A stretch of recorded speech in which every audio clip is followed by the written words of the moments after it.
Fala pessoal, tudo certo? O professor Marlos aqui e venho trazer uma novidade muito legal para você, né? Antes de iniciar essa aula maravilhosa com a professora Daniela Pederizo.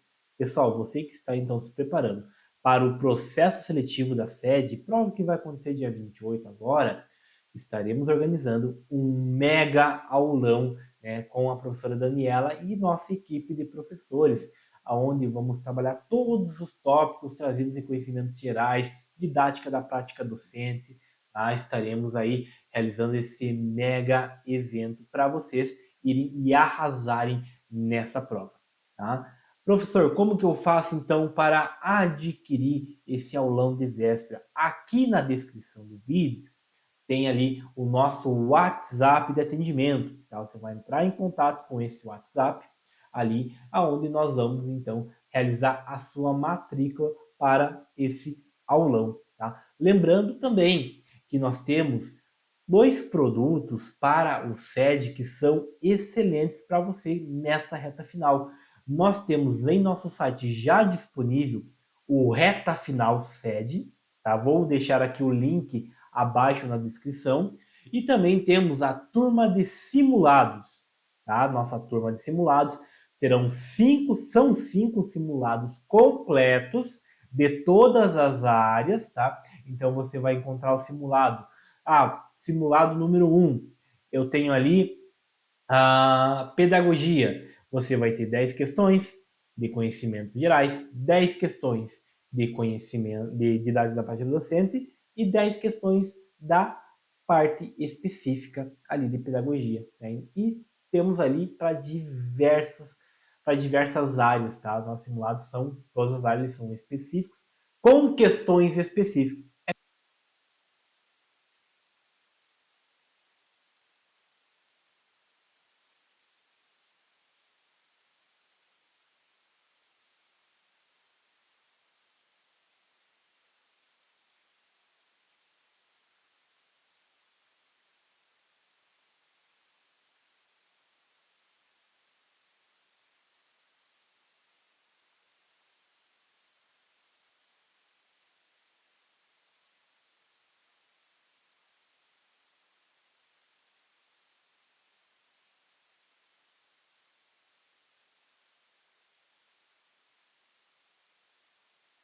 Então, mais uma segunda-feira, né, que nós estamos aqui. Hoje vamos trabalhar com a continuidade dos conteúdos dos conhecimentos específicos, que na verdade são específicos porque justamente eles tratam daquilo que a gente vai abordar como assunto da aula hoje, que é os constituintes, né, aquilo que constitui a identidade da docência, tá? A identidade do professor.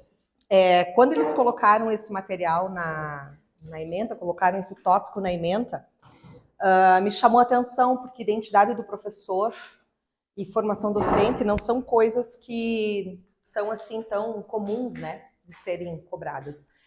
Por quê? Porque é muito difícil construir um consenso a respeito dessas questões, tá? Então, inclusive para que eu pudesse montar essa aula de hoje, montar esse material para vocês hoje, foi difícil, porque existe uma quantidade tão grande de coisas que se poderia dizer sobre isso, né? Que eu procurei verificar principalmente dois aspectos. Aquilo que do ponto de vista de legislação, tanto estadual quanto nacional, se observa para essa questão de identidade e formação, tá? Quanto também aquilo que é mais recorrente, aquilo que se fala mais nesses concursos, que normalmente é discutir um pouco mais sobre a questão do papel do professor, tá? Então, organizei esse material para que a gente pudesse trabalhar a partir dele hoje, né? Não é um tópico, como eu falei, que a gente vai conseguir ter uma visão muito objetiva, muito direta, tirando a questão do que está normatizado em termos estaduais e nacionais, né? O restante todos são situações que estão abertas à problematização, à reflexão e à discussão, tá? Então, eu procurei também selecionar algumas coisas que eu acredito que possam estar colocadas na prova como formas de fazer com que se estabeleçam relações entre o exercício da nossa profissão de docentes com o contexto da realidade, que eu acho que talvez isso seja uma coisa que dentro das questões acabe aparecendo, tá? Então o propósito hoje é muito mais auxiliar para que a gente possa construir algumas reflexões a respeito, certo? Quando eu montei o material e eu escrevi identidade docente, ou se vocês fizerem isso também em qualquer site de busca, né? Vocês buscarem por imagens de identidade docente, professor, docência, a gente sempre vai ver com maior ênfase imagens que relacionam a atuação de um professor diante de alunos em educação, em situação de educação de escolarização básica, tá? Então, ou ele estará com crianças ou com adolescentes. Dificilmente a gente vai ver essa atuação do professor fora desse contexto. E isso já chama atenção para um primeiro ponto que é extremamente relevante quando a gente pensa sobre a identidade do professor, que é o foco que eu vou trabalhar em seguida, que é, normalmente, quando nós falamos, ou talvez o elemento identitário, aquilo que mais caracteriza o professor é justamente a docência. E a docência, ela é fortemente marcada pelo ensino. E o ensino sustentado pelos princípios da didática, tá? Que é um componente que a gente já trabalhou, tá? Então, bora lá. Em relação a essa questão de identidade, é bem importante que a gente pense primeiro, se aparecer as situações de identidade docente, o que esse termo, o que essa noção procura ou nos remete a pensar, tá? Então, sempre nós teremos um conjunto de características atribuídas ou construídas, né? Atribuídas social e normativamente ao professor, ou então construídas a partir dele mesmo, de que ele se auto-atribui, que ele passa e assume para si, tá? E que isso acaba acontecendo a partir, de diferentes discursos e agentes sociais. Então, quem constrói esse conjunto de características que a gente vai denominar de serem, fique à vontade, sem problema nenhum. Esse conjunto de características que a gente vai considerar como sendo constitutivas da identidade do professor ou da identidade docente, tá? Quem faz essa atribuição são muitos os agentes sociais que fazem isso. Porque uma coisa que a gente precisa pensar é que a escola, ou esse processo de escolarização, que é submeter as pessoas, todas elas, a um processo sistemático, organizado, a uma mesma instituição, a um currículo base, ao longo de um período de vida, isso a gente chama de escolarização, tá? Submeter as pessoas a isso é algo de interesse da sociedade. Então, seja na ordem política, seja na ordem legal, seja na ordem das instituições familiares, seja na ordem das instituições econômicas e financeiras, a escolarização é algo que interessa à sociedade como um todo. Porque aquilo que se faz nesse processo de escolarização acaba tendo impactos em todas essas outras instâncias sociais, tá? Então, vários são os agentes, vários são os grupos, vamos pensar assim, né? Que atribuem aos professores, no exercício da função do professor, algumas características, algumas experiências e algumas posições, tá? A identidade, ela é um processo permanente dentro da profissão, e nesse processo são duas coisas que acabam se fundindo, quer dizer, se misturando, tá? Uma chamada profissionalidade e a outra a questão da pessoalidade. Então, a identidade do professor, ela sempre vai ser um processo permanente. A gente vai ver depois que existem instâncias dessa formação, tá? Mas ela começa antes do professor ingressar no curso de formação para ser professor e continua após ele concluir a sua formação oficial, tá? Então, é um processo permanente que acontece dentro da profissão docente e que nesse processo duas coisas estão sempre acontecendo sem se separar. Uma formação pessoal e uma formação Desculpa, uma formação profissional e uma formação pessoal, tá? Então tenham esse marcador com vocês. Quando vocês falarem de identidade profissional do professor, sempre haverá um conjunto de características atribuídas socialmente a esse professor, por diversas instâncias, e essa identidade, ela acontecerá, ela tem uma construção permanente que envolve duas dimensões, uma dimensão pessoal e uma dimensão profissional, que não se separam, tá? Bom, como eu comentei com vocês, eu procurei trazer algumas questões que estão colocadas nos ordenamentos que nós temos. Então, busquei a LDB, e uma regulamentação do Estado de Santa Catarina a respeito das competências do professor, tá? O que a LDB fala sobre a docência? Primeiro, só é possível a partir de ingresso por concurso público nas instituições oficiais, né, nas instituições públicas, tá? Então, claro que porque nós não temos um conjunto, né, de professores que sejam efetivos em todas as áreas e para todas as escolas, existe a questão do ACT. E o ACT, ele ingressa mediante processo seletivo, que é o que vocês vão fazer. Então, tem que haver um tipo de seleção pública, tá? Que vai acontecer mediante editais, que vão se tornar de amplo conhecimento, tá? E as pessoas, elas vão se submeter a algum tipo de processo seletivo, seja para um concurso de efetivação, seja para contratação como ACT. E isso vai ocasionar, vai acarretar, né, num ranqueamento, quer dizer, as pessoas serão classificadas e chamadas de acordo com a posição que elas alcançam ao longo do processo. Tanto faz se é para concurso ou se é para CT. O processo é o mesmo, certo? Existe uma submissão a uma seleção e um ranqueamento, uma classificação. E a chamada vai sempre acontecer a partir disso, ok? Uma segunda coisa que a LDB apresenta é de que deve existir um piso salarial a ser respeitado.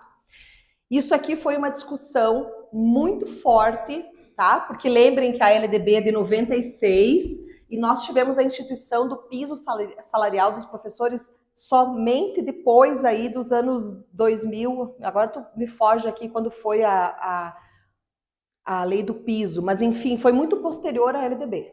Então, na LDB ficou instituído a existência de um piso salarial nacional para os professores, que é corrigido de acordo com alguns índices, tá? E que os professores, sejam eles de natureza municipal, estadual ou da União, não podem receber inferior a esse piso nacional que está estabelecido. Então, existe uma lei que rege isso, que é um direito do docente, tá? Outra questão que a LDB traz em relação à formação. O que a LDB prevê como formação para o professor, para a docência? Graduação e licenciatura. Gente, existe uma diferença entre licenciatura e bacharelado, né? Se eu sou formada em geografia, por exemplo, eu posso ter uma formação como bacharel em geografia e eu me torno um geógrafo, ou eu tenho uma licenciatura em geografia e então eu sou um professor de geografia, certo? Então a LDB prevê a graduação em licenciatura. Lá no texto da LDB estava colocado como licenciatura plena porque nós tínhamos à época duas possibilidades de licenciatura, uma curta e uma plena. Tá? Isso hoje só existe licenciatura. Elas são regulamentadas, existem diretrizes curriculares que dizem qual é a carga horária e quais são os conteúdos que cada licenciatura deve atender para que o professor possa dar aula na educação básica. Tá? Lembrando que a educação básica compreende também o ensino médio, né? E o ensino médio, o magistério, né, para a educação infantil. Em 2009, um projeto de lei foi aprovado, tá? E em 2013, o Senado estabeleceu um prazo de 6 anos para que o ensino fundamental, também os anos iniciais, também o professor tivesse licenciatura. Porque no texto da LDB dizia que era possibilitado a formação em nível de ensino médio, curso de magistério para atuação na educação infantil e nos primeiros anos do ensino fundamental. Houve alteração disso a partir de 2013. Foi estabelecido, então, esse prazo de 6 anos para que todos os professores buscassem. Ocorre que o professor que ingressa antes, ele tem assegurado o direito pela lei que estava em vigor até então. Tá? Então, se o professor ele está atuando e ele ingressou mediante concurso anterior a essa data, com o magistério, ele não precisa se formar, ele continua habilitado para trabalhar com aquela área. Tá? Uma outra questão que a LDB também prevê é a questão da formação continuada. Então, aqui nós já temos uma diferenciação. Quando nós falamos de formação docente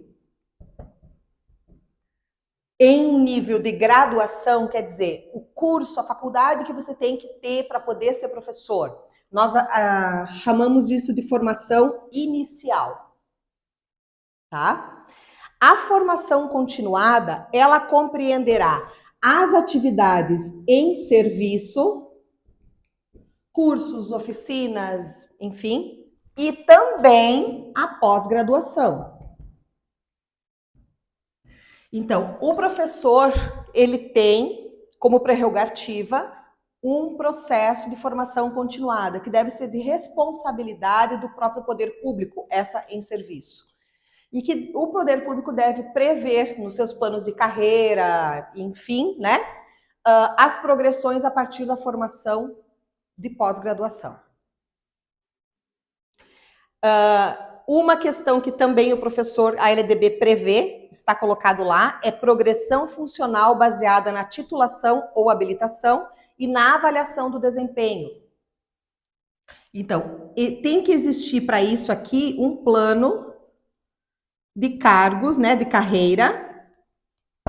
Então, se eu sou do Magistério Estadual, o Magistério Estadual de Santa Catarina possui um plano que regulamenta a progressão, o ingresso e a progressão funcional, a progressão na carreira dos professores.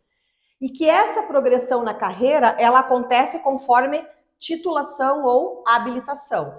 Eu ingressei, eu não era habilitado, eu passo a ser habilitado, tem que existir uma progressão de carreira que vai trazer impacto no salário, tá? Eu tenho uma nova titulação de pós-graduação, isso também tem que ser previsto nesses planos de carreira. Isso é algo que a LDB determina. E na avaliação de desempenho, que é algo que nós ainda não estamos aplicando.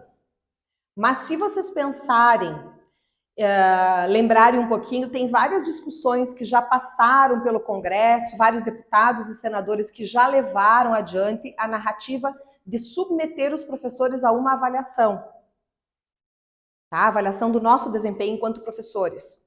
Então, haveria um tipo de, não sei se exame ou como é que seria isso, quais seriam os dados, os insumos que seriam utilizados, mas esse conjunto de informações, ele atribuiria ao professor um tipo de avaliação e este resultado, ele também seria utilizado na progressão funcional.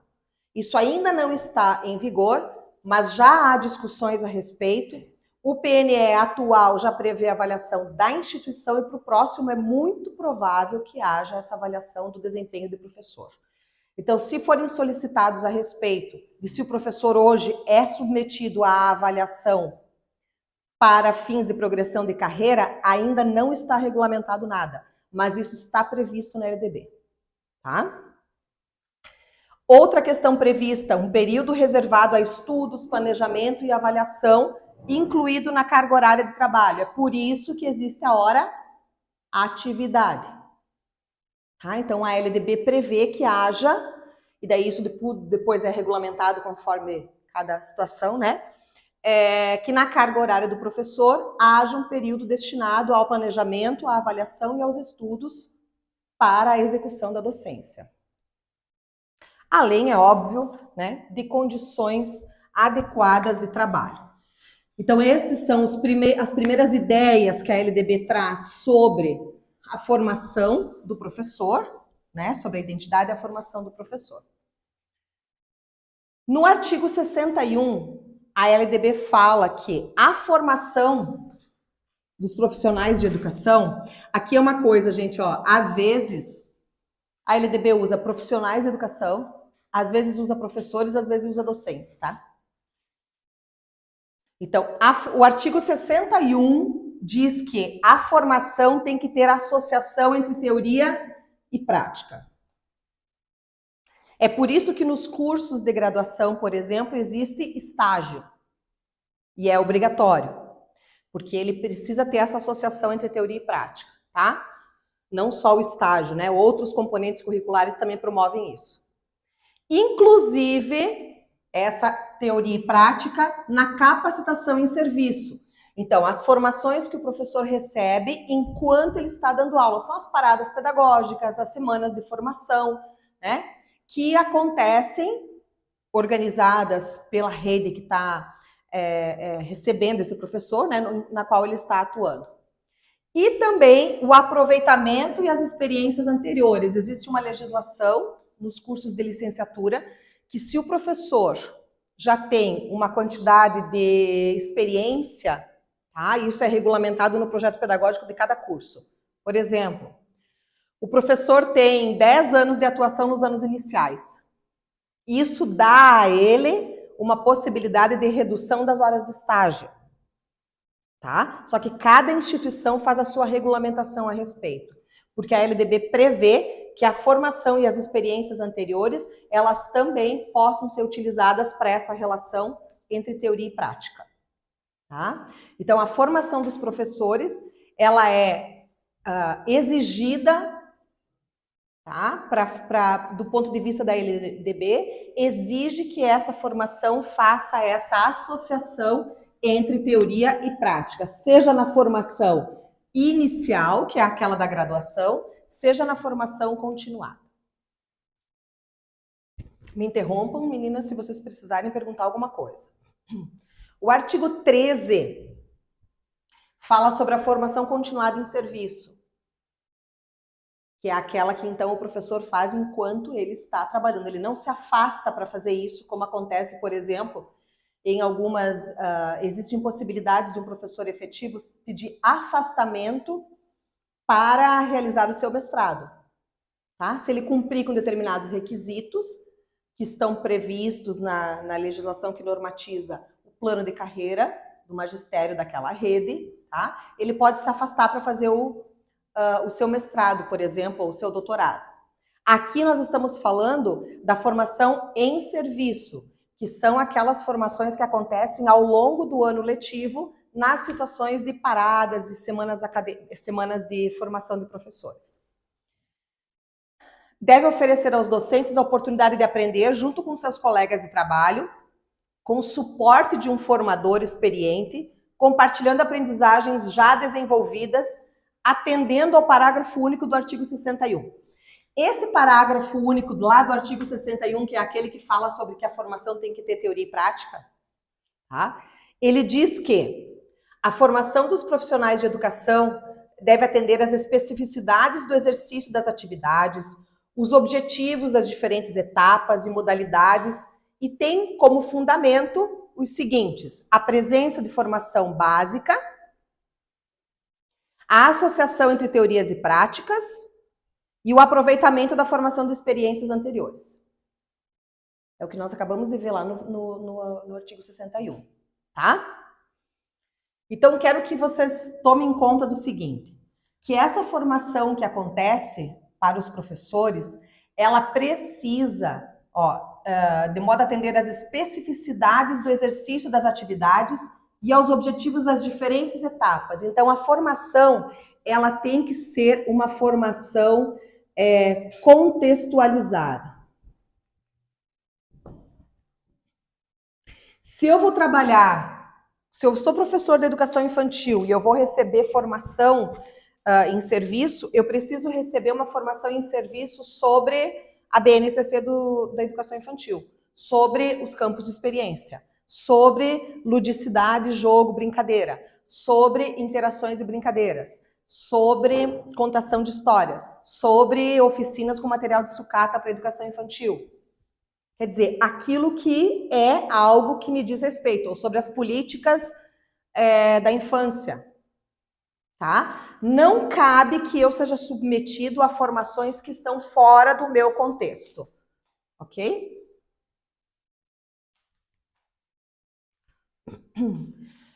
Aqui, então, a LDB traz no artigo 13 quais são as funções dos professores. Eu acredito que isso é algo que pode ser cobrado de vocês no seletivo, tá? O que a LDB prevê como função, como obrigação do professor, como incumbência do professor?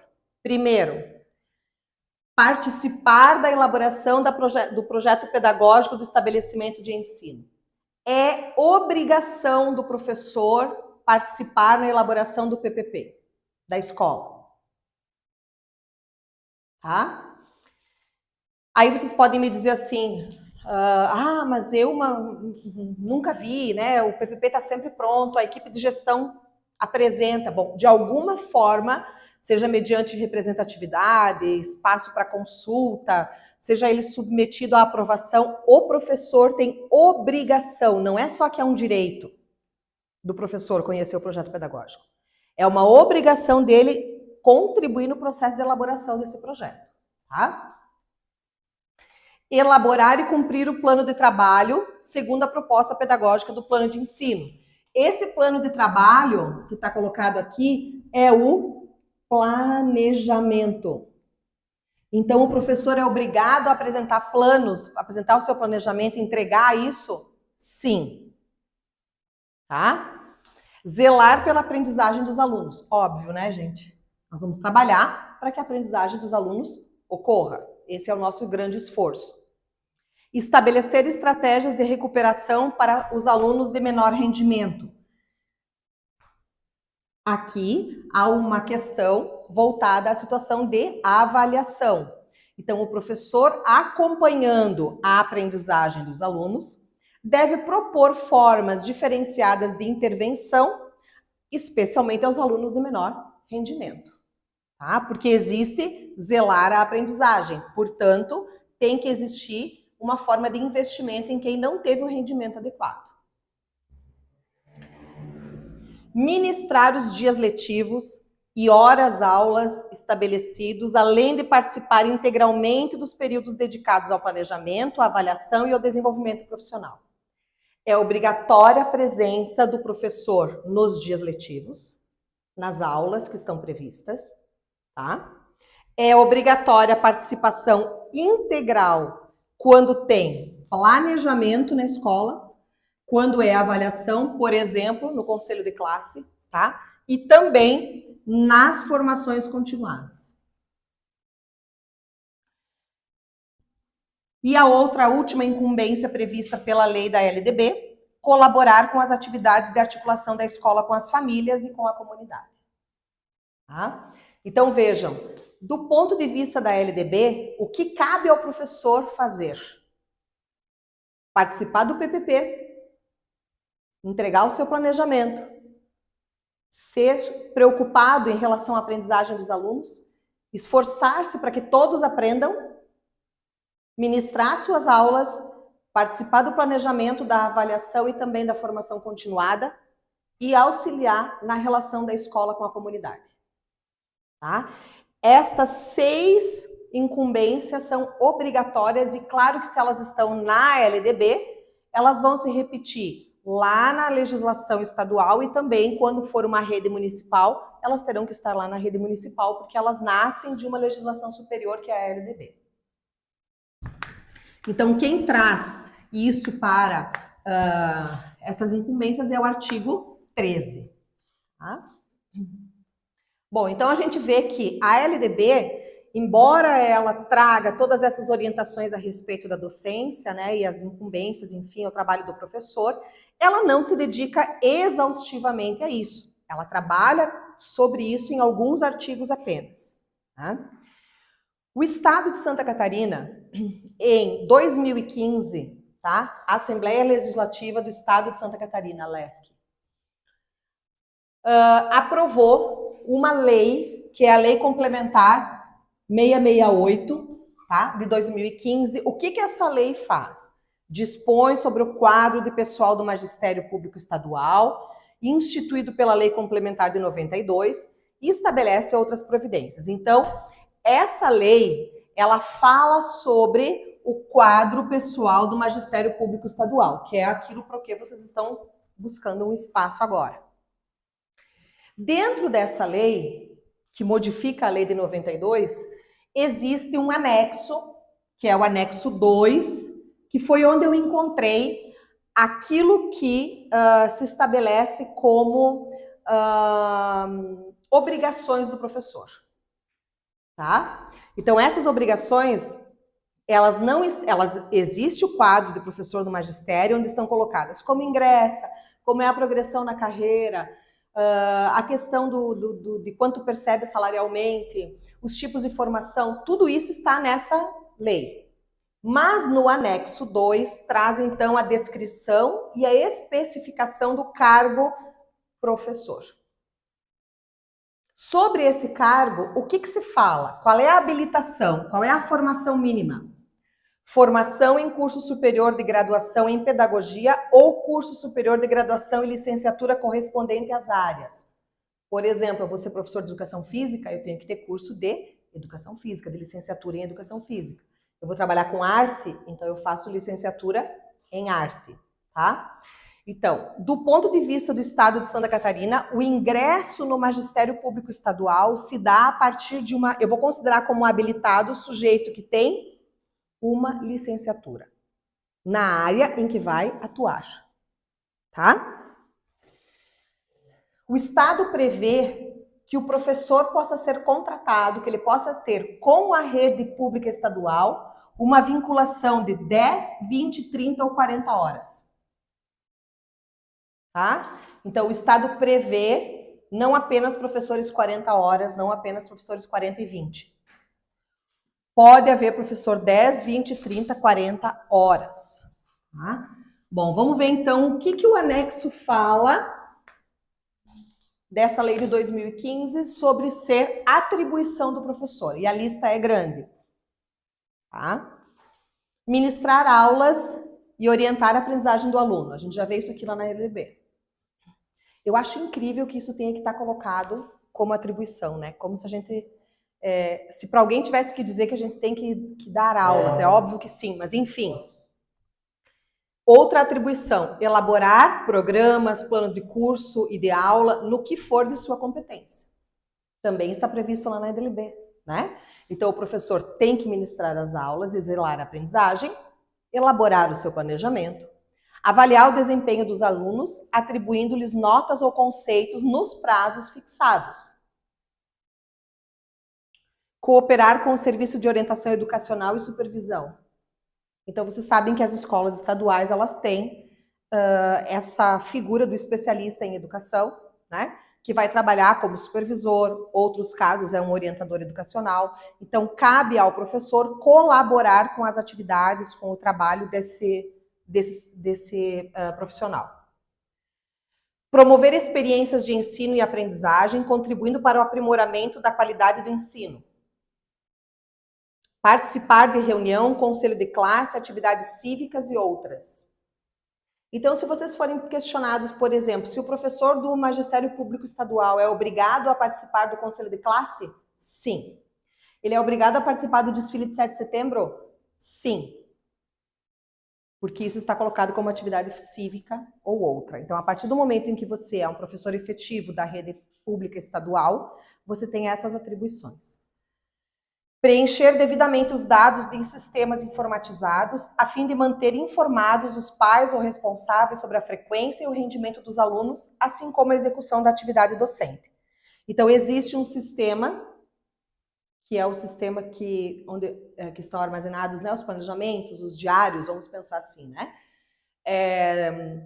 Das escolas da rede estadual, e é de responsabilidade do professor alimentar essas informações. Promover aulas e trabalhos de recuperação com alunos que apresentam dificuldades. Então, assim, lá na LDB dizia que o professor tinha que oferecer outras estratégias para o aluno que não tivesse alcançado o rendimento. Para o governo do estado, temos sim que apresentar outras aulas e outros trabalhos para o aluno que apresentar dificuldade de aprendizagem. E segue, como eu falei, as atribuições são várias. Seguir as diretrizes de ensino emanadas do órgão superior competente, que no caso é a Secretaria de Estado de Educação, tá? Fornecer dados e apresentar relatórios das suas atividades. Então, se for requerido ao professor que ele construa relatórios, que apresente dados, enfim, sim, ele tem que fazer isso. Assumir a docência, olha só, essa aqui é bem uma coisa importante que é frequente cair em seletivo e prova. Assumir a docência quando o impedimento eventual do professor responsável pela turma ou disciplina, independentemente da etapa ou modalidade. Falta um professor. Não é da minha habilitação, não é da minha modalidade, mas eu preciso sim assumir a docência quando o professor responsável eventualmente não possa estar presente. Tá? Ou seja, os alunos não podem ficar sem aula. Elaborar e implementar projetos especiais relacionados às disciplinas, aos temas transversais ou multidisciplinares e ao projeto pedagógico da unidade escolar. Então, os projetos especiais são aqueles projetos que não constam do planejamento cotidiano do professor. São as ações para além do projeto do plano de aula, tá? Então, cabe ao professor pensar em projetos para além da sua ação cotidiana, né? Que trabalhe com temas multidisciplinares, transversais, enfim, que sejam articulados ao projeto pedagógico da escola. Ele pode fazer isso juntamente com vários outros professores, tá? Mas se existe um projeto interdisciplinar na escola, se existe uma atividade na escola que prevê o trabalho com temas transversais, por exemplo, envolvendo um coletivo de professores, é de responsabilidade do professor também assumir esse projeto, independentemente da questão de se ele já tem as suas aulas ou não, tá? Elaborar o seu planejamento bimestral, semanal, anual, claro que aqui depende sempre de como está organizada a escola, né? Dos temas que serão trabalhados com os estudantes em conjunto com a equipe pedagógica. Participar do planejamento curricular com os professores da unidade escolar. Aí eu vou ficar em casa para fazer meu planejamento. Não, se hoje é o dia de planejamento, que nós vamos compartilhar os planos de ensino, que nós vamos pensar nessa atividade coletiva, enfim, o professor precisa estar ali para planejar junto com, tá? Participar na elaboração, execução e avaliação de planos, programas e projetos na área educacional e executar outras atividades compatíveis com o cargo. Tá? Então, como eu falei, o governo do estado ele prevê uma lista bem significativa de atribuições para o professor. Tá? De modo geral, o que nós podemos ver entre a questão da LDB e das atribuições do governo do estado ali dessa resolução de 2015? A formação em licenciatura na sua área, tá? Para contar como habilitado. Claro que o estado não prevê atuação na educação infantil, né? Não é algo que o estado tem como prioridade, então talvez por isso que não esteja colocado ali a questão do magistério. Ou porque já se está considerando a determinação de 2013, né, dos 6 anos, para que se buscasse uma formação em nível de graduação. Então, isso, o planejamento do professor, a participação no projeto pedagógico, o envolvimento nas atividades dos projetos interdisciplinares ou de temas transversais, enfim, da escola, tá? A produção, né, de material, quero dizer, de dados a respeito dos alunos, então, sobre a frequência, sobre as notas, o desempenho deles nas avaliações, né, o registro daquilo que acontece em sala de aula, tá? Então, vocês sabem que existe uma diferença entre o que é o plano que você apresenta, você entrega lá o teu planejamento bimestral, por exemplo, né? E depois você vai organizar aula a aula. O registro dessa aula a aula nos sistemas é a partir daquilo que efetivamente ocorreu. Porque existe uma prerrogativa de documento oficial sobre esse planejamento, tá? Esse diário de classe, seja ele online ou manual, aqui o Estado trabalha com o online, ele tem um status de verdade, de documento oficial, tá? Então, aquilo que está registrado ali é o que efetivamente conta como o que aconteceu em sala. Então, se o professor precisar, por exemplo, notificar o Ministério Público, o Conselho Tutelar, né? Mas ele deu presença para o aluno naquele dia, porque ele pega e dá as presenças todas no final do bimestre. Tá? Então, ele não tem como depois apresentar isso como um documento. Tá? Eu quero comentar com vocês que eu passei no ensino superior uma vez por uma situação de um aluno que estava sendo acusado de violência sexual. E ele disse que não, que ele estava na universidade naquele dia, porque ele estava em orientação de estágio. E era prática da universidade atribuir presenças quando tinha as orientações, né? Então, aquele período que era de estágio, que o aluno estava na escola, ele nem vinha para a universidade, mas a gente atribuía e o professor fazia as orientações quando dava. E a gente atribuía presença para todo mundo. E ele utilizou isso para se safar, né, para apresentar como álibi, no sentido, foi apresentado o diário e de fato lá constava como presença.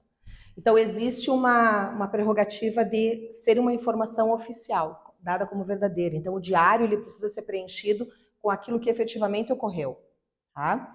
Com as observações, as alterações, se o aluno foi notificado, por exemplo, se foi observado algum comportamento. Por exemplo, uma criança chega e você observa que a criança foi vítima de violência, ela está com manchas roxas, ela tá, sei lá, foi negligenciada de alguma forma ou ela sofreu algum tipo de abuso ou violência. Você pode escrever isso no seu diário como observação, que no dia tal fulano apresentou-se de tal forma, né? Porque se você for solicitado a apresentar relatórios e informações, você tem aquilo que foi fidedigno, tá? Então o diário ele tem essa função, ele não é simplesmente uma transcrição do que você colocou no teu planejamento. O planejamento a gente faz, a gente sabe que ele tem um elemento de flexibilidade. E a partir daquilo que vai acontecendo no cotidiano, então a gente vai construindo o registro do diário. Alguma dúvida em relação às questões que eu apresentei aqui? Não? Tudo bem? Então, ok. Bom, então, assim, não existe muitas coisas colocadas sobre identidade docente, atribuições e formação do ponto de vista de normatização, tá? A normatização é aquilo que vai trazer as normas, as regras que devem ser seguidas e que servem como obrigatoriedade. E aqui vocês têm, então, tanto a nacional quanto a estadual.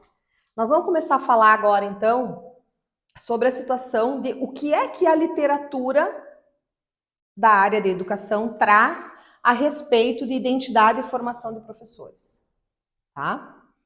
Bom, a identidade possui um caráter histórico. O que quer dizer isso, gente? Que ela vai se dando a partir de um processo. A gente sabe que a história, ela é sempre um processo, tá? Ela não é algo que se dá de uma hora para outra de forma automática. Esse processo histórico, ele vai ter sempre uma dimensão pessoal ou individual e coletiva. Então, quer dizer que aquilo que nós vamos falando sobre o que é a identidade do professor tem um caráter do que é a identidade no processo individual da Daniela, de como a Daniela foi se construindo professora, da professora que eu era quando eu ingressei em 1998, no metade de 98, no ensino superior, né? Ou se fosse começo dos anos 90, quando eu ingressei na educação básica, tá? Eu era um tipo de professora, existia uma constituição da minha identidade ali. E esses anos todos de trabalho e de vinculação com a educação vão, neste processo, individual, meu, construindo a minha identidade. Juntamente a isso, existe um elemento coletivo. Como é que a história dos professores, da ideia do que a gente tem que é professor, também vai construindo a nossa identidade como professor, tá? Então, existe sempre nesse processo que forma o que é a nossa identidade, uma dimensão pessoal e individual e uma dimensão que é coletiva. Então, é uma história da Daniela, no meu caso, e uma história dos professores, historicamente mesmo, desde que se pensou em existir a função de professor. Tá? Esse elemento constitutivo, esse elemento coletivo na construção da identidade do professor, ele também se apresenta na forma em que eu me formo, me constituo junto com. Então, a minha formação de professor, aquilo que eu sou como professora, não é só o resultado meu, não é só um resultado das minhas ações. É também o resultado daquilo que eu aprendi, que eu desenvolvi com os colegas e professores que trabalharam comigo, tá? Então, existe sempre um elemento coletivo nessa construção da identidade do professor. Vamos pensar num exemplo. Hoje em dia, vários professores têm trazido para a realidade do contexto das salas de aula a presença das tecnologias digitais, tá? Embora eu seja alguém que talvez não lide bem com isso, tenha alguma dificuldade, não goste muito, queira evitar, tenha sei lá eu que tipo de preconceito a respeito, essa ação de um coletivo de professores trazendo essa nova forma de exercício da docência vai impactar também nas minhas aulas. Tá? Então, é uma forma de construção sempre também coletiva. Identidade é sempre caracterização e diferenciação. Eu me caracterizo como professora porque eu tenho uma formação em pedagogia. Eu me caracterizo como professora porque eu trabalho numa escola e nessa escola eu faço aulas. Eu não gosto de dizer que eu dou aulas, tá? Uma hora vamos falar sobre isso também, tá? Então isso aqui, junto com outros, me constitui como professora. É uma caracterização. São aquelas características, aquelas qualidades que eu tenho em comum com outros que dizem que eu sou professora. Tá? Diferenciação. Eu não sou uma professora que tem o mesmo jeito de ser, de sentir ou de fazer docência que todas as outras professoras. Existe algo diferente na minha aula, na minha maneira de me relacionar, naquilo que eu escolho como sendo função do conhecimento que eu estou tentando democratizar o acesso. Existem diferenciais na maneira como eu falo, nos exemplos que eu trago, na forma como eu estruturo as aulas. Existe um diferencial, existe algo que me diferencia daquilo que outros professores têm ou são e que é só meu. Isso tudo porque nós vamos nos construindo através da profissão e da pessoa que nós somos. Então, aquilo que eu, Daniela, vivi na minha vida, aquilo que eu, Daniela, passei, aquilo que eu, Daniela, experienciei, eu trago para a minha atuação de professor. Por isso que numa das primeiras falas que eu fiz hoje no início do nosso encontro foi dizer para vocês que na identidade do professor não se separa o pessoal e o profissional. Então, gente, aquela coisa assim que o que eu sou eu deixo do lado de fora é uma ilusão. Não quer dizer que a gente tenha que levar as nossas questões pessoais para dentro da sala de aula, não é isso. Mas é entender que não existe essa separação. E que, portanto, o meu elemento profissional, enquanto eu estou aqui, vai ter que buscar lá no meu elemento pessoal a força que eu tenho, a motivação que eu tenho, o conhecimento que eu tenho, a minha experiência de vida, Eu não tenho experiência só como professora. Os livros que eu já li, as músicas que eu ouço, as pessoas com quem eu converso, tá? São essas questões da dimensão pessoal que a gente não tem como desconectar da atuação profissional da gente, tá? Por isso que tem uma coisa que eu procuro, inclusive eu tenho o meu Instagram profissional, se alguém quiser depois dar uma olhada, que é o @professora Daniela Pederiva. Lá eu procuro trabalhar muito a necessidade do professor buscar a ampliação daquilo que eu vou chamar de repertório cultural. O exercício da nossa docência, aquilo que nós somos enquanto identidade do professor, não pode acontecer sem o investimento no nosso repertório cultural. O que é isso aqui? É saber provar, experimentar lugares diferentes, livros diferentes, conversar com pessoas, né?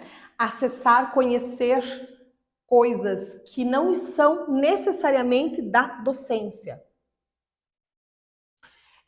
Fazer viagens, eu não posso ir até Paris, ok, mas você pode visitar, sei lá, o Salto do...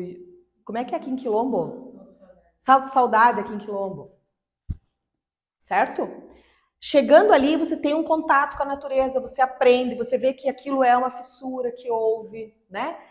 Você começa a estabelecer conexões com conceitos que você aprendeu, quer dizer, isso é ampliação do meu repertório cultural. Não é cultura no sentido erudito, não tenho que sair por aí fazendo aula de ópera. Se eu puder ir conhecer o que é uma ópera, que maravilha, que eu aproveite, né? Mas o que se dispõe para mim é uma apresentação de malabares na praça, que eu pare e aprecie aquilo. Isso é ampliação de repertório cultural. Porque o que nós somos como professor, aquilo que nós ensinamos, aquilo que nós temos dentro de nós para poder construir as relações, apresentar as conexões, possibilitar interações em sala de aula, depende disso. Por isso que tem muito professor que conhece muito sobre a matéria, mas não tem repertório cultural para ser mais do que um transmissor de conhecimento. Tá? Uma coisa que eu bato muito na tecla. Docência não é um dom. Não é. Você não nasceu com o dom para ser professor. Por que dizem isso as pessoas? Você nasceu com esse dom. Porque você fala bem. Eu podia então ser um jornalista? É porque você gosta de crianças. Eu poderia ser assistente social? Contadora de histórias? O dom que dizem que a gente tem, não é o dom, são algum conjunto de habilidades que nós temos que podem facilitar o desempenho da profissão. Mas a docência não é dom. A docência é uma profissão. E a gente precisa se formar para ela. A gente precisa de investimento para ser professor. Não é uma coisa que a gente faz porque a gente ama. A gente também ama. Não é só porque a gente gosta. A gente também gosta, mas a gente precisa se profissionalizar. Né? Então, a docência não é um dom, ela é uma profissão e, como tal, ela exige formação. E uma formação que vai ser uma formação inicial e continuada. Já vamos chegar lá. Um outro elemento que está bem presente na questão da identidade do professor é a relação entre aulas e ensino. Aquilo que eu comentei antes. Digitar a palavra professor e buscar por imagens, vai aparecer situação de aula, professor ensinando alguma coisa. Isso é o que nos caracteriza primeiro. Não quer dizer que essa seja a nossa única função identitária, mas é o que é mais forte, sim. Tá? Se fala muito nisso aqui. Eu acredito que esse é um elemento que pode ser questionado no processo seletivo. Protagonismo docente. O que é protagonismo docente? Se vocês estão assistindo a um filme, quem é o protagonista?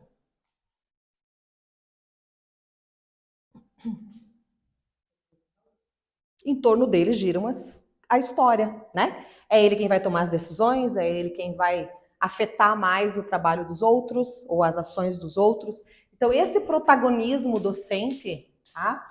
Ele nos remete à responsabilidade de nós assumirmos o protagonismo em relação à nossa atuação profissional. Protagonismo docente remete a questões como, por exemplo, pensar e fazer as escolhas sobre as aulas, considerando os alunos. Eu não estou em nenhum momento aqui desconsiderando os sujeitos alunos, tá? Eu só estou dizendo que a gente tem que sair da condição de receber tudo pronto e de se submeter a um material, a uma prova, a uma técnica, a um vídeo, a o que quer que seja que tenha sido pensado e decidido pelos outros. Porque o professor, ele tem como formação um elemento que é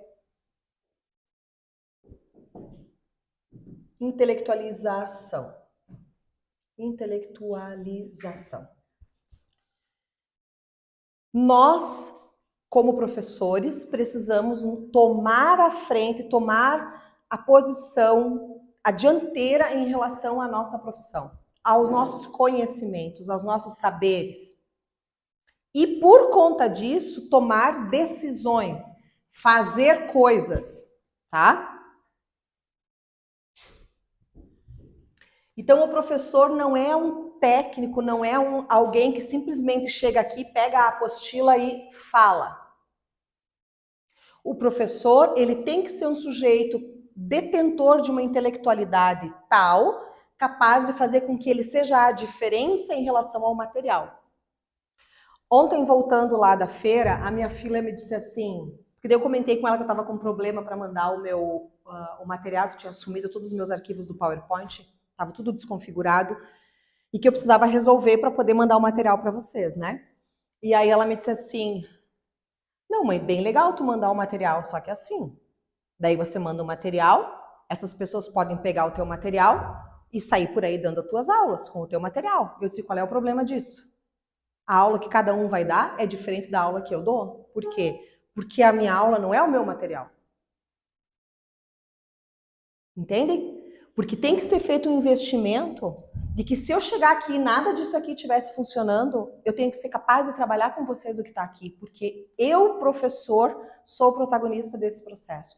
É um investimento sobre mim que precisa ser feito.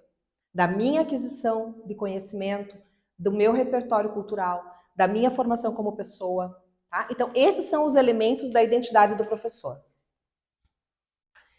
Esta relação que nós temos com a nossa profissão exige formação continuada. Pode ser que apareça para vocês o tal do aprender ao longo da vida.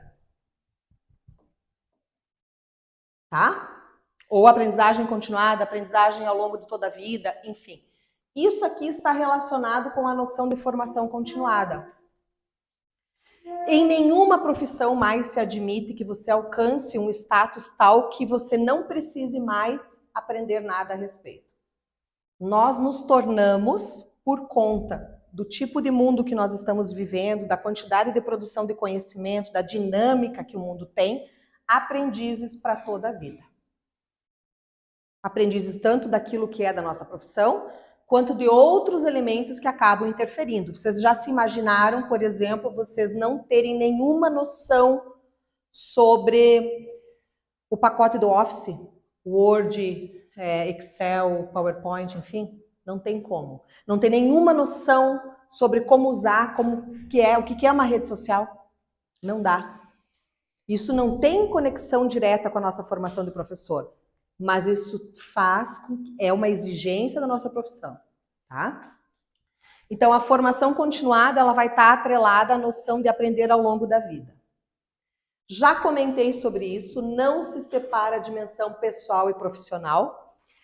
Pode ser que isso aqui apareça, acho até que depois eu tenho um slide aí que fala sobre isso.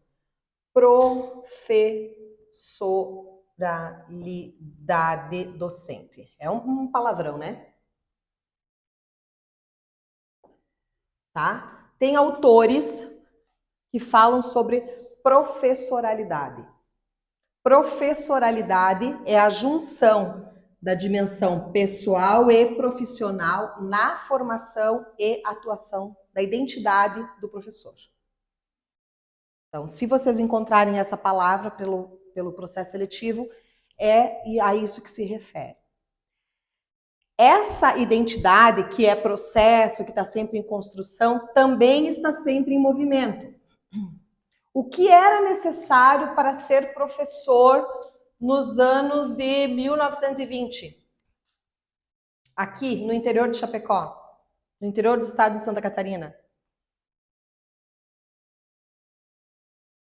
Possivelmente que a pessoa fosse alfabetizada já bastava. Porque grande parte da população que estava aqui sequer alfabetização tinha. Então, se essa pessoa sabia ler e escrever e estava disposta a ensinar os outros a lerem e escreverem, já estava ok, né? Desde que fosse também outras coisas que estavam entrando, então, em termos de formação, era isso. Que outras coisas eram requeridas dessa pessoa? Boa conduta, que fosse alguém que fosse moralmente aceito, valorizado, não podia ser qualquer um. Não era isso que se falava? As pessoas que elas eram consideradas professores ou professoras, elas tinham, ou já era casado, ou não saía à noite se fosse uma mulher, né? Só saía na companhia do pai ou dos irmãos. Porque não ser assim maculava a imagem e não podia mais ser professor. Hoje nem se cogita mais esse tipo de coisa. Porque existe movimento naquilo que é a identidade do professor, tá? E também conhecimentos de diferentes naturezas. Então, nós precisamos saber de diferentes coisas para podermos ser professores. Tá? Não basta apenas, no caso nosso aqui, que somos a maioria formados ou interessados na área da pedagogia, né, do trabalho com as crianças, da educação infantil e dos anos iniciais, não nos basta apenas esse tipo de conhecimento. São outros saberes também que nós precisamos para poder atuar como professores. Logo eu vou voltar a isso para apresentar esses saberes para vocês. Tá? Essa identidade do professor, que tem a docência como elemento fundamental, mas não único. Por quê? Porque gestão e pesquisa também fazem parte da identidade do professor. Então, quando você se forma professor, você também, além de ser o sujeito do ensino, é alguém que tem na sua formação a gestão, porque você pode assumir o cargo de diretor da escola, sim, independentemente da licenciatura que você tenha, tá? E da produção do conhecimento. Os professores produzem conhecimento sobre educação, gente. Nós somos sujeitos que produzimos conhecimento sobre as nossas práticas, sobre as estratégias e metodologias que nós utilizamos, sobre a forma de ensino, sobre o funcionamento da escola, tá? E nós podemos pesquisar e produzir conhecimento sobre isso. Então, a docência é o elemento fundamental, o mais forte, sim, não é o único. A gestão e a produção do conhecimento sobre educação também são previstos, inclusive nas diretrizes curriculares nacionais para os professores. Existe um documento que é as Diretrizes Curriculares Nacionais para a Formação de Professores. Tá? Nesse documento está colocado que o professor tem que ser formado para a docência, tem que ser formado para a pesquisa e tem que ser formado para a gestão. A educação é uma prática social. Quer dizer, como prática social, ela tem que estar articulada ao mundo que está, no qual ela está inserida, tá? Então, existe uma vinculação entre o trabalho do professor e a sua atuação social. Eu comentei logo no início aqui com vocês, né? A sociedade como um todo, ela se ocupa da escolarização. Por quê? Porque a escolarização, ela traz reflexos na transformação da sociedade. O tipo de mundo que a gente tem vem a partir daqueles conhecimentos que as pessoas são capazes de acessar, das habilidades cognitivas que as pessoas são capazes de desenvolver. E quem trabalha com isso? A escola. Tá? Então, a escola ou a escolarização enquanto processo é de interesse público porque atua sobre a transformação da sociedade. O professor, ele é basicamente um profissional que desenvolve a prática pedagógica formal e oficial.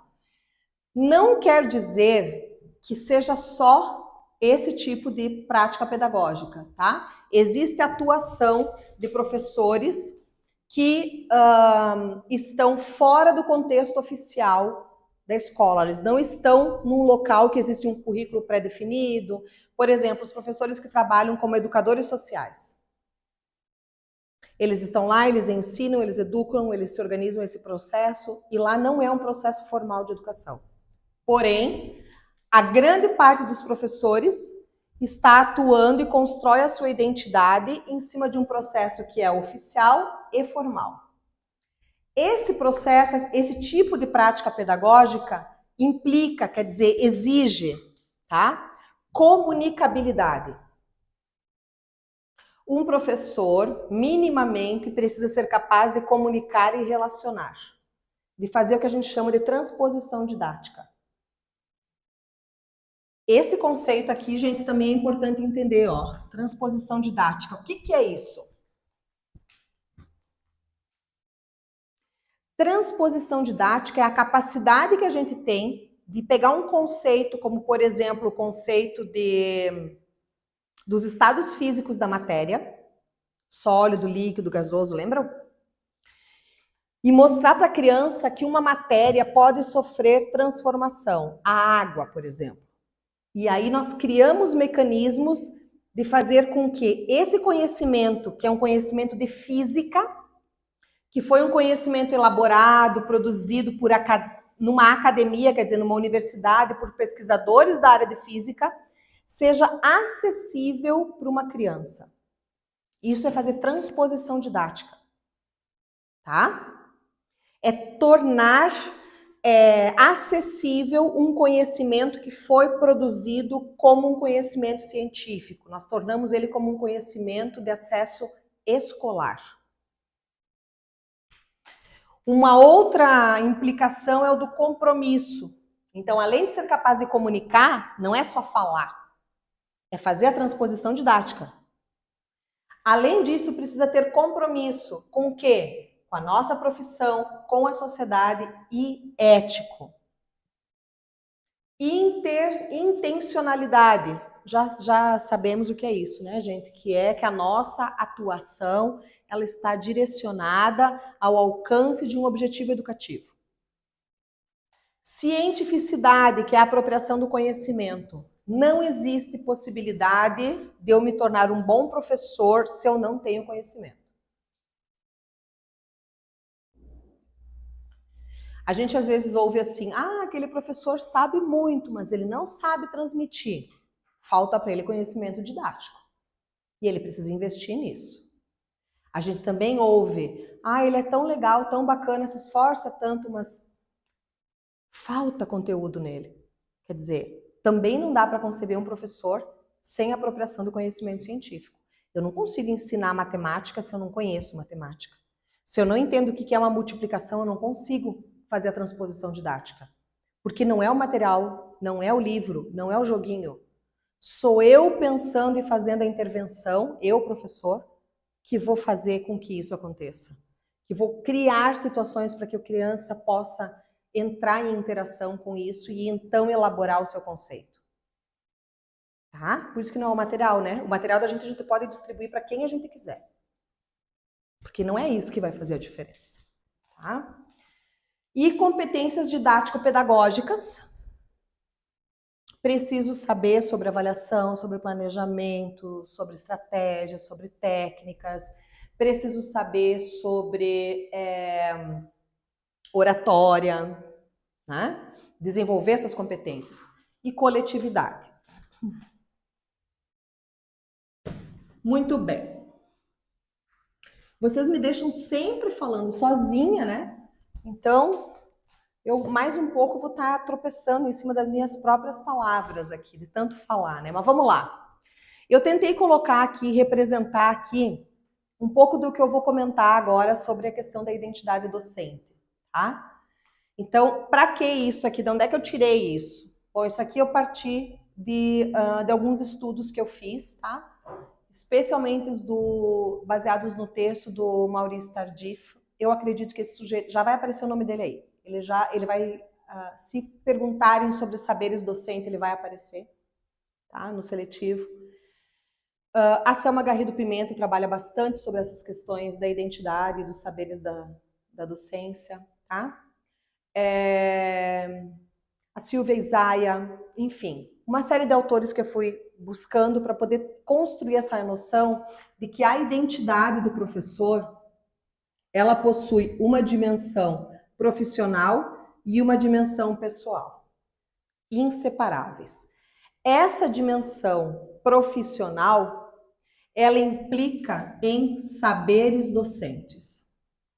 Esses saberes docentes, eles são de diferentes naturezas. Lembra que antes eu comentei ali com vocês? São saberes... essa classificação aqui...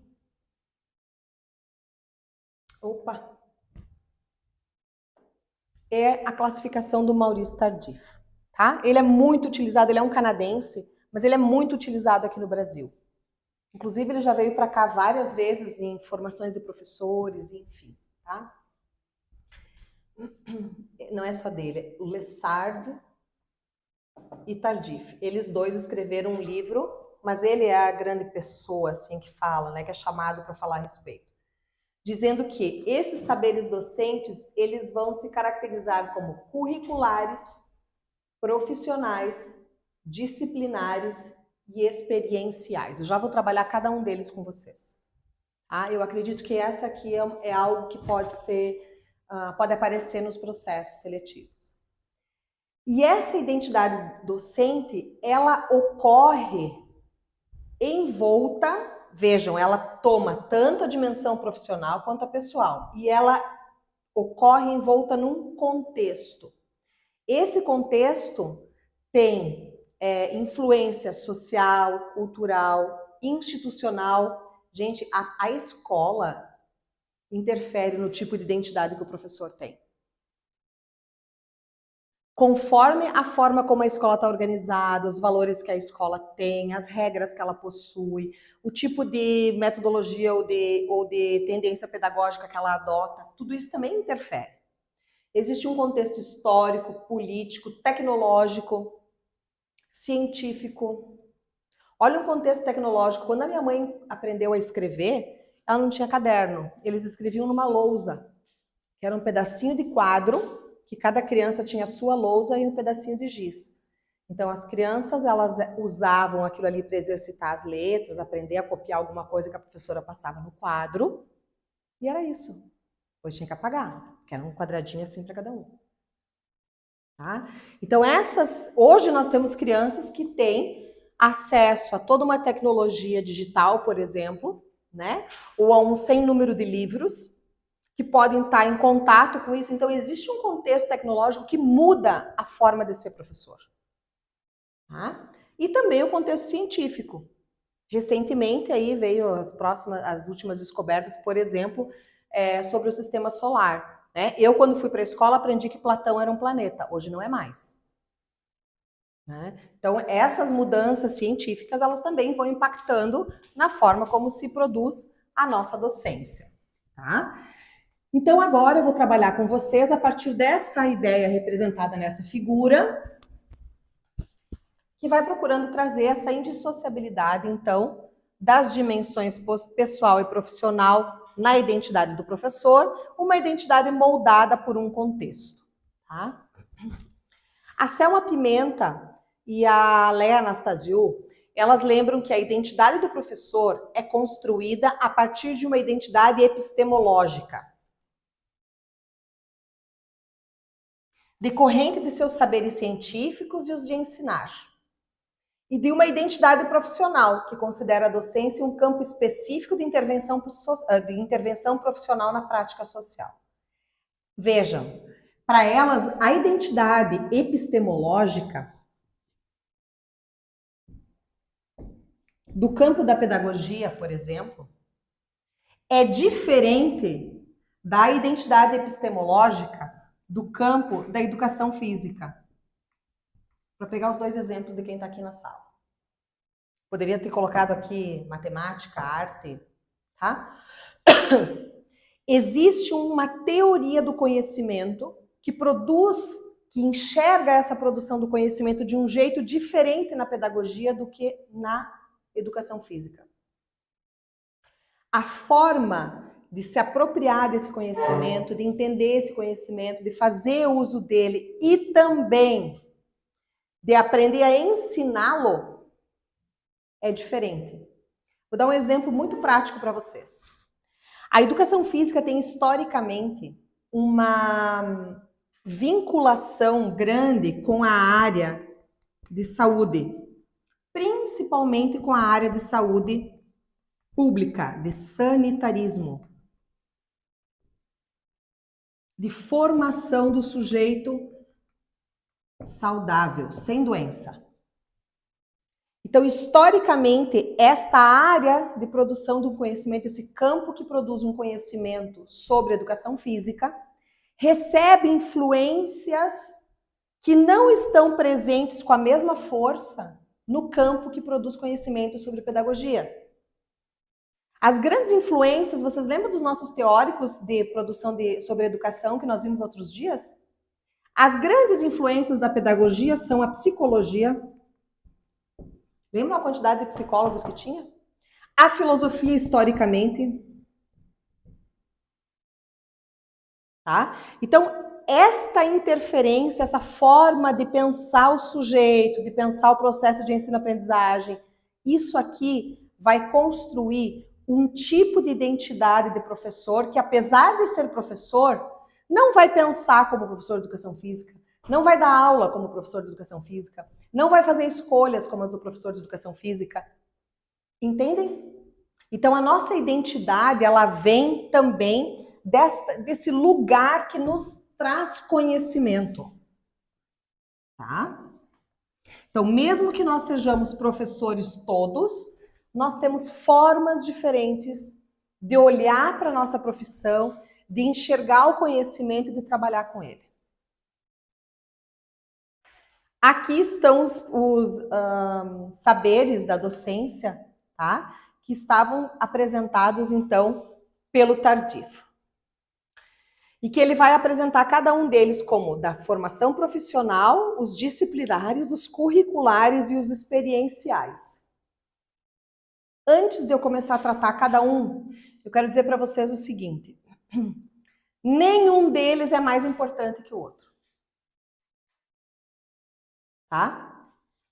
Até aqui, nós teremos os saberes que vêm daquilo que a gente vai chamar de formação oficial. Da formação sistemática. Quer dizer, nós vamos receber esses conhecimentos aqui, esses saberes, nós vamos construí-los na graduação, na pós-graduação, nos cursos que nós vamos fazer, tá? E este aqui são os meus saberes da prática. Eles vêm das minhas experiências, da minha vivência como professor. Tá? Então, o professor, ele terá pouco controle sobre esses saberes e maior controle sobre esses saberes. Por isso que muitas vezes, gente, o professor atribui aos saberes experienciais um grande valor, porque justifica coisas como, por exemplo, mas eu fiz assim antes e funcionou. É desse jeito que eu estou dando aula há 10 anos. E tem dado tudo certo. Isso são justificativas que vêm pelos nossos saberes experienciais. Tá? Eles são muito valorizados por todos nós professores. Mas todos esses saberes, eles são de igual importância e todos eles estão presentes dentro daquilo que a gente chama que é a identidade do professor, que como uma dos seus componentes tem os saberes docentes. Vamos trabalhar esses saberes aqui que são os saberes da docência, né? E depois então nós vamos fazer um intervalinho antes de começar a descrever cada um. O Tardif diz que os saberes, todos eles vão se incorporar, eles vão se agregar à nossa experiência na forma de hábitos. Gente, esse conceito aqui também pode aparecer para vocês em algum tipo de citação ou algum tipo de pergunta, enfim. Hábitos é aquilo que constitui o que está normalizado, o que está naturalizado. É o que a gente faz porque considera que é o normal a ser feito, tá? Então, esse hábitos, ele vai constituir o nosso ser e o nosso fazer professor. Nós naturalizamos os hábitos. Não é hábito. Eu tenho o hábito de tomar café todas... Não, não é isso. Hábitos é um conjunto de valores, de conhecimentos, um conjunto de práticas, tá? Que a gente adota, a gente assume, e isso conduz a nossa forma de ser e fazer docência. Nós não paramos para pensar, para questionar isso. Nós vamos fazendo porque é o que está no cotidiano, é aquilo que está no nosso dia a dia, tá? Então, hábitos não é hábito. A construção dos conhecimentos possui uma articulação com a nossa prática cotidiana. O professor, enquanto está dando aula, está se formando professor. Mas isso não pode ser compreendido enquanto uma relação linear. Quer dizer, eu vou lá na escola, tá? Dando a minha aula, e porque eu dou a minha aula toda ela bem estruturada, os meus alunos estão aprendendo bem, todos eles se alfabetizaram esse ano, no ano que vem eu repito tudo exatamente a mesma coisa e eu vou ter o mesmo resultado. Não, eu sei que não, porque nesse ano eu tinha alunos diferentes, eu pratiquei, entramos em articulações com questões diferentes, então não é algo linear, tá? Não existe uma relação de causa e efeito. Nós vamos parar agora, fazer o nosso minutinho para pegar um café, se movimentar um pouquinho para vocês darem uma reenergizada, tá? E daí a gente volta para falar sobre cada um dos saberes da docência. Conquiste o sonho de se tornar um servidor público com Marlos Campos Concursos, empresa especializada em cursos preparatórios para concursos públicos municipais e estaduais. Comprovamos nossa eficiência ao aprovar inúmeros alunos em primeiro lugar. No curso preparatório, você terá acesso a uma mentoria individualizada e apoio da nossa equipe de professores que vai te auxiliar em cada etapa do processo de preparação para a prova. Nossa metodologia de ensino é focada em garantir o seu sucesso. Não perca tempo. Visite nosso site em www.professormarlos.com.br e comece agora mesmo a trilhar o caminho para a aprovação. Marlos Campos Concursos, o seu futuro começa aqui.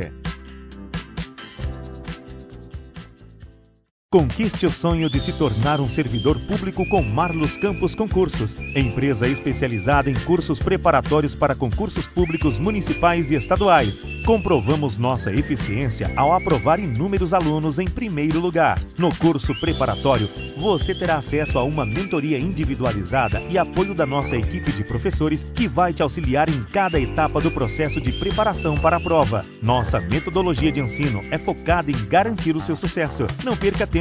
Visite nosso site em www.professormarlos.com.br e comece agora mesmo a trilhar o caminho para a aprovação. Marlos Campos Concursos, o seu futuro começa aqui.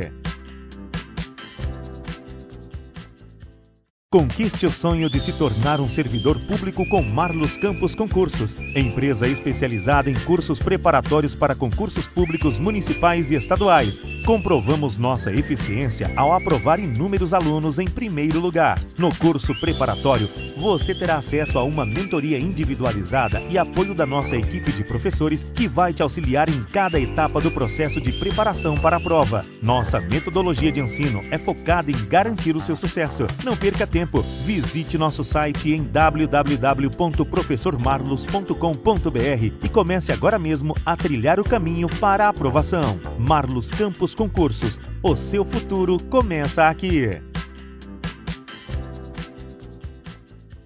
Conquiste o sonho de se tornar um servidor público com Marlos Campos Concursos, empresa especializada em cursos preparatórios para concursos públicos municipais e estaduais. Comprovamos nossa eficiência ao aprovar inúmeros alunos em primeiro lugar. No curso preparatório, você terá acesso a uma mentoria individualizada e apoio da nossa equipe de professores que vai te auxiliar em cada etapa do processo de preparação para a prova. Nossa metodologia de ensino é focada em garantir o seu sucesso. Não perca tempo. Visite nosso site em www.professormarlos.com.br e comece agora mesmo a trilhar o caminho para a aprovação. Marlos Campos Concursos, o seu futuro começa aqui. Conquiste o sonho de se tornar um servidor público com Marlos Campos Concursos, empresa especializada em cursos preparatórios para concursos públicos municipais e estaduais. Comprovamos nossa eficiência ao aprovar inúmeros alunos em primeiro lugar. No curso preparatório, você terá acesso a uma mentoria individualizada e apoio da nossa equipe de professores que vai te auxiliar em cada etapa do processo de preparação para a prova. Nossa metodologia de ensino é focada em garantir o seu sucesso. Não perca tempo. Visite nosso site em www.professormarlos.com.br e comece agora mesmo a trilhar o caminho para a aprovação. Marlos Campos Concursos, o seu futuro começa aqui.